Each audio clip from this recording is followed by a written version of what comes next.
Hello दोस्तों, आपका स्वागत है हमारे चैनल व्यक्ति परिसर पे।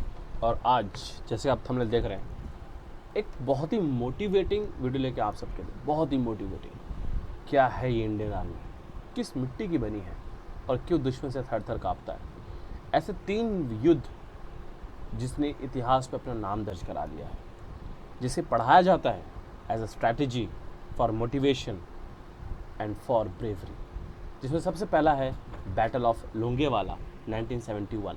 जी हाँ, बैटल ऑफ लोंगेवाला जैसलमेर में हुआ था। ये बैटल हुआ था जैसलमेर। ठीक है जी। फाइट क्या थी भाई? 123 या 120 Indian soldiers versus 2000 Pakistani army के सोल्जर्स विथ टैंक रेजिमेंट। जी हाँ, ये टैंक रेजिमेंट लेके आए थे लड़ने के लिए। आपको पता है कि कई लोग बहुत ही इंटेलिजेंट होते हैं और वो एसएस भी देते हैं, इंडियन आर्मी में ऑफिसर बनना चाहते हैं, लेकिन उनका सिलेक्शन नहीं हो पाता। बहुत मेहनत करते हैं, बार बार देते हैं, 2 बार 4 बार 10 बार, लेकिन बहुत कम बार ऐसे मौके होते हैं या बहुत बार देने के बाद उनका सिलेक्शन होता है। क्योंकि इंडियन आर्मी का एक स्लोगन है, only best of the best. हमें पोस्ट नहीं भरने हैं, हमें बेस्ट लेना है। क्यों? सही इंटेलिजेंस, ब्रेवरी और डिसीजन मेकिंग ये वॉर का चेहरा बदल देती है। जीत को हार में और हार को जीत में बदल देती है। सही डिसीजन सही समय पे बहुत इंपॉर्टेंट होता है, और ऐसे ही कुछ ये युद्ध हमें बताते हैं।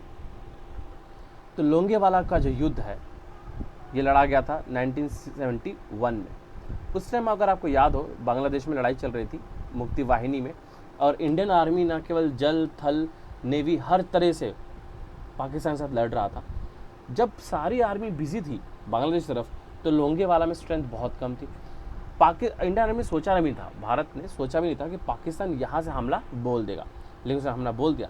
लेकिन फिर उसको मुँह की खानी पड़ी। पाकिस्तान तो पाकिस्तान है, मार खाने बिना मानता कहाँ है। तो यहाँ के जो मेजर हरदीप चांदपुरी थे, उनको ये सूचना मिली कि एक टैंक रेजिमेंट जो है वो लोंगेवाला की तरफ सीधा उनके पोस्ट तरफ आ रहा है। तो उनके पास बहुत कम समय था ये जज करने के लिए कि हमें लड़ना है या यहाँ से पोस्ट छोड़ के पीछे हटना है। बहुत मंथन करने के बाद उन्होंने दिमाग लगाया, सोचा समझा, और उनको ये पता था कि हमारे पास उस टाइम में हंटर फाइटर जेट्स हुआ करते थे।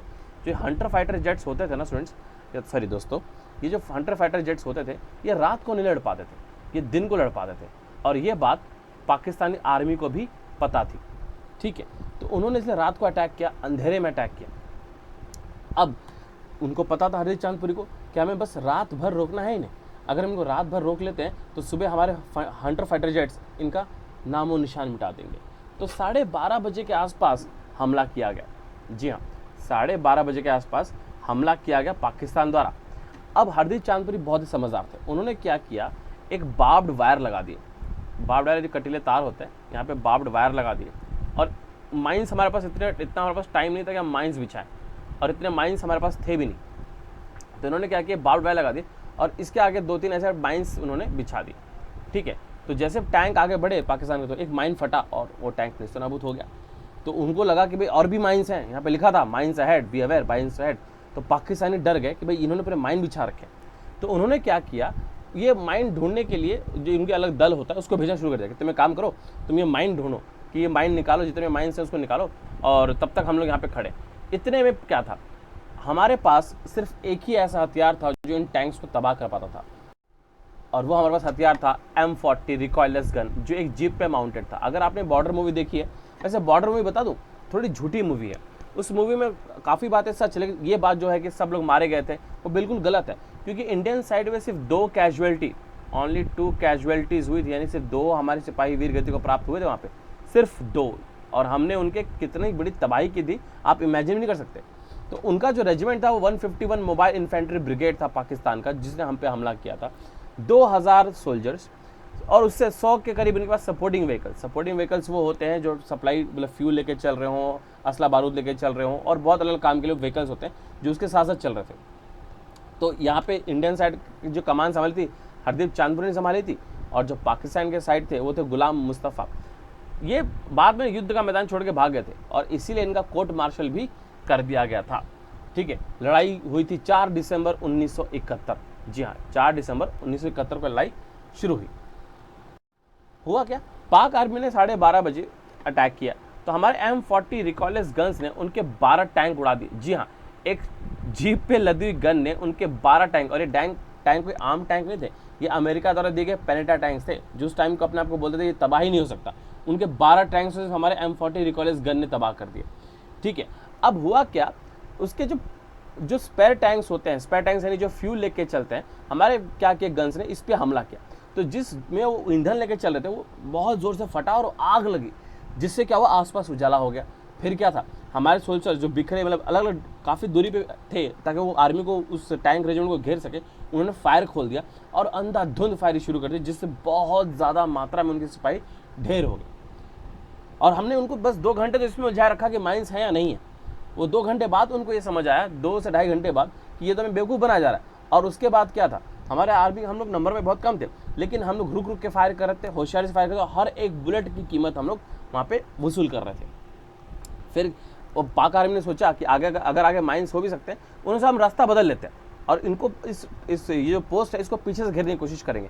भाई हम लोग चलाते, हमें पता है कि जैसे वो रोड से उड़े हटे, यानी जो रास्ता ज़्यादा लोंगे वाली तरफ, जैसे वो रास्ते से हटे और रेगिस्तान में घुसे, तो उनके जो टैंक्स है ना वो उसी रेत में फंस गए और उस रेत से बाहर नहीं निकल पाए। फिर क्या था, इजी टारगेट थे हमारे इंडियन आर्मी और इंडियन एयरफोर्स के लिए। बस क्या थे, टारगेट प्रैक्टिस था। सुबह उड़े हमारे H-24 मारुत और हंटर फाइटर जेट्स, और उन्होंने करीब 34 टैंक्स को धाराशाही कर दिया।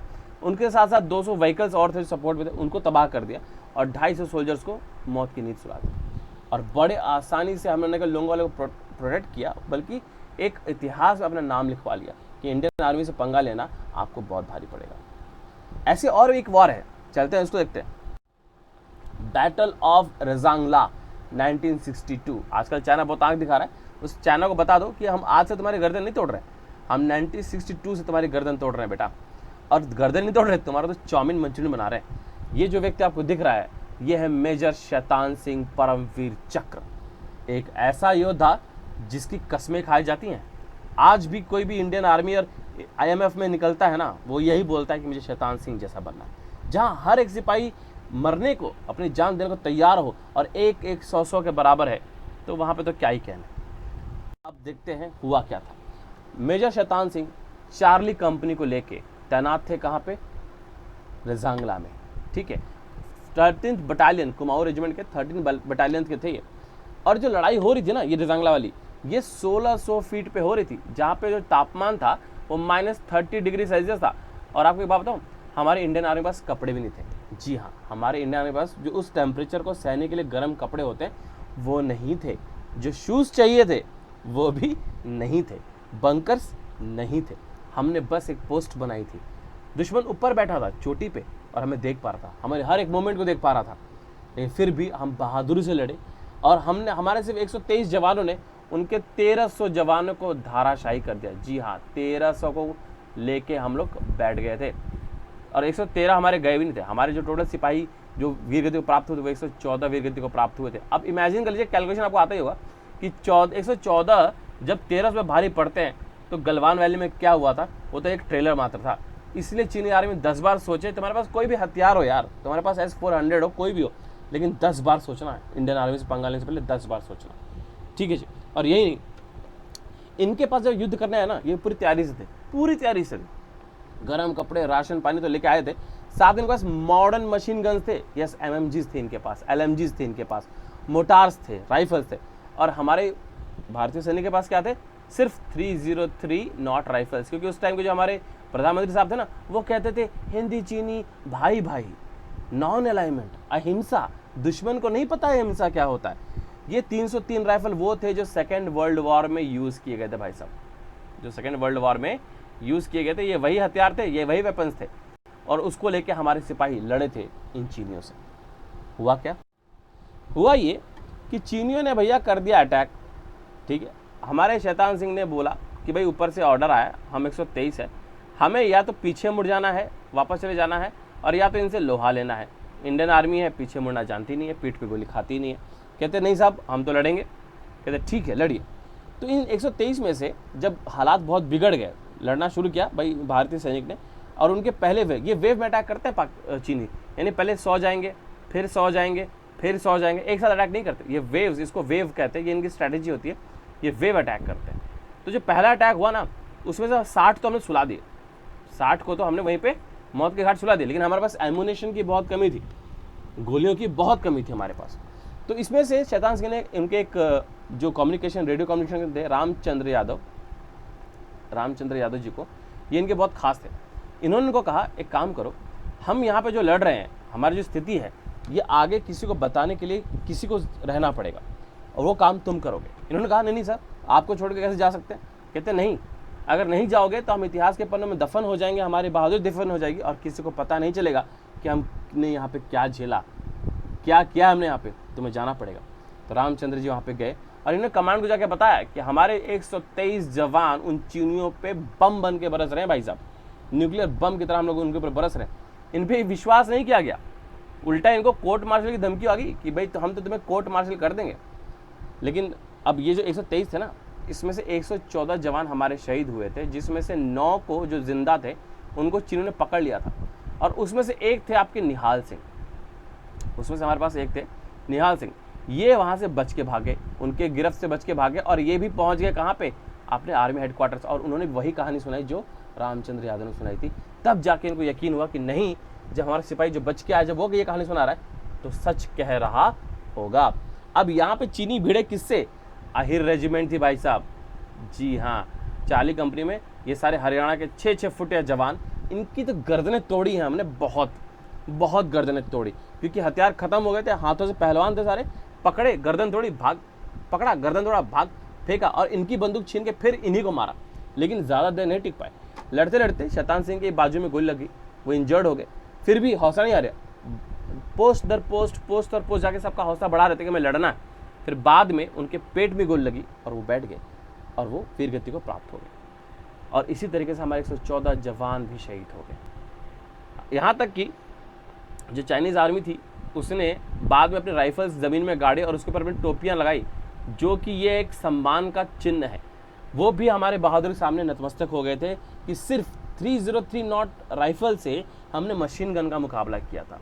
114 जवानों ने 1300 लोगों को मार दिया था, मजाक नहीं है भाई साहब, है ना, भारी पड़े हम उनके ऊपर, बहुत भारी। और उसके बाद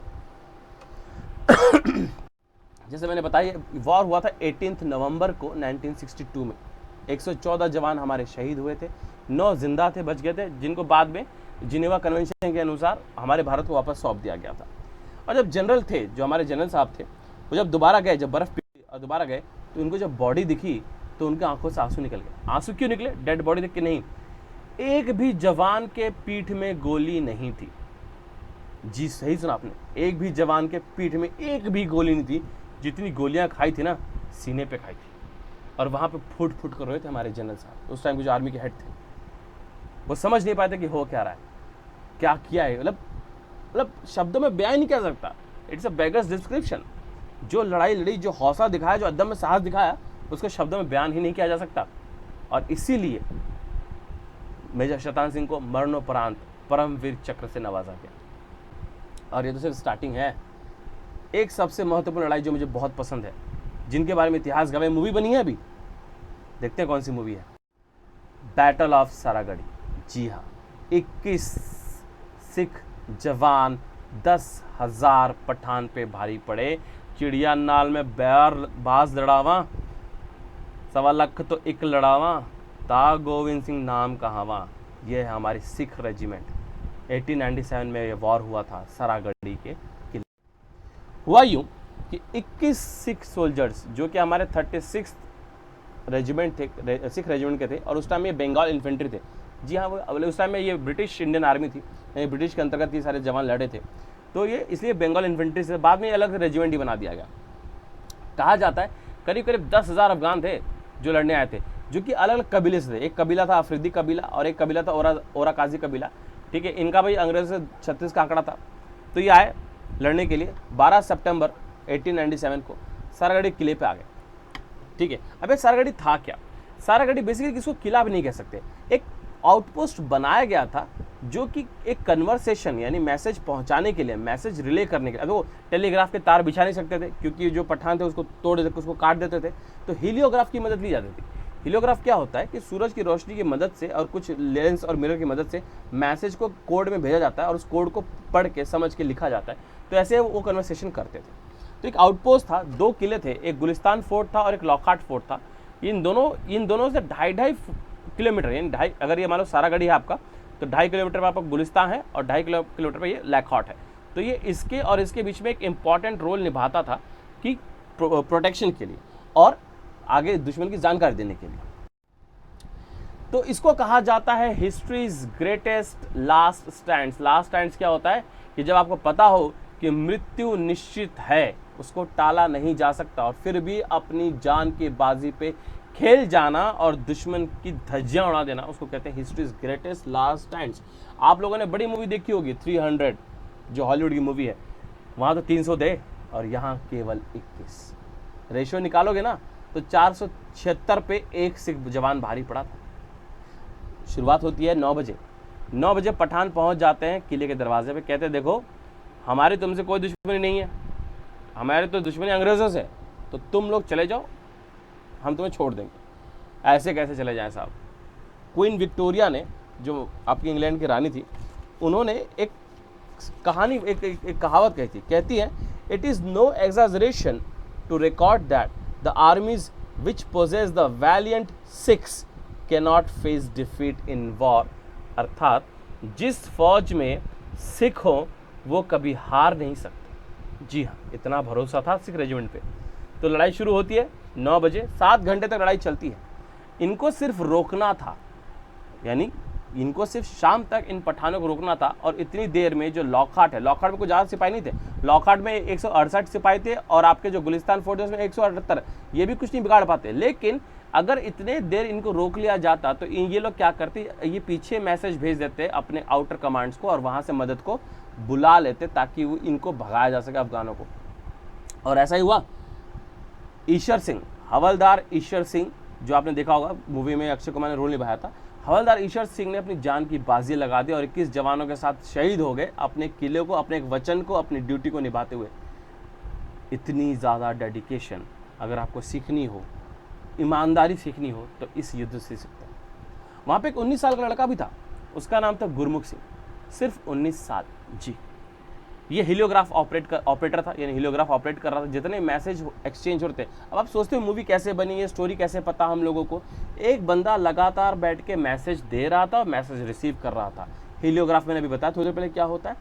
उसके उसका लास्ट मैसेज गया था, वो कहता है मेन गेट ब्रीच्ड, मुख्य दरवाज़ा टूट गया है, तोड़ दिया गया है। डाउन टू 1, सब शहीद हो गए, केवल मैं ही बचा हूँ। Request permission to dismount and join the fight, आपसे दरख्वास्त करता हूँ कि मुझे इजाज़त दें कि मैं इससे हटूँ, हीलियोग्राफ से हटूँ और लड़ाई को ज्वाइन करूँ। इनको परमिशन मिली, मैसेज आया, परमिशन ग्रांटेड। ये अपना हीलियोग्राफ डिसेंबल करते हैं और लड़ते हैं। टेलीस्कोप से जो अधिकारी इसको देख रहा था वो कहता है कि 10-15 को लेके मरे थे गुरमुख सिंह, 10-15 को मारने के बाद फिर वो शहीद हुए थे। तो ऐसे हमारे सिपाही जब भारतीय सेना में हैं, सिख रेजिमेंट, अभी तो मैंने गुरखा रेजिमेंट की बात ही नहीं की है, उन पर बहुत जल्दी वीडियो बनाऊंगा। तो कहाँ से लड़ोगे भैया, कहाँ से? बोलते ना कि मूली गाजर तक काट जाएंगे आपको, मूली गाजर तरह।